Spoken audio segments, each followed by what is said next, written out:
Itong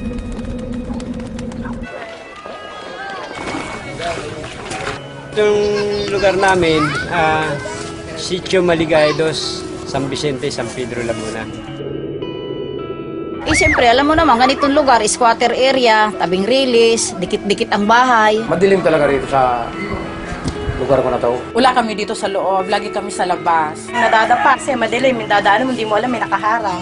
Tutulog na lang ako, lailaw eh. Ang tawag nila sa akin dito si Mang Dimi Solar. Napaliwanag ko yung mga bahay nila magdilim.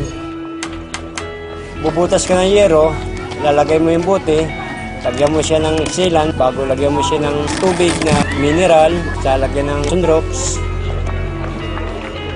Bago kabit mo sa bahay, lagyan sealant mo para hindi tumulo. Ganun lang kasimple yun. Dati yung ganito, kadilim nung bago ko pagkakapitan. Ngayon, nung kapitan ko na, ito na ang liwanag niya. Yan ang liwanag. Pumili po ako kasi bote lang, tubig, maliwanag na yung bahay mo. Bumaba yung ano ko, binayaran ko ngayon. Simula nung makabitan ako dito. At saka itong solar bottle bulb na to, hindi mainit. Dahil sa buti na yan, sa solar na buti na yan, gumanda ang araw namin.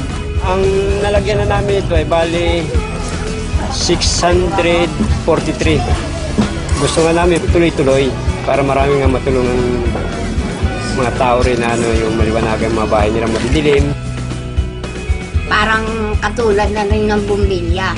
Yung dati natin nakakalimutan at pakinabangan na ngayon.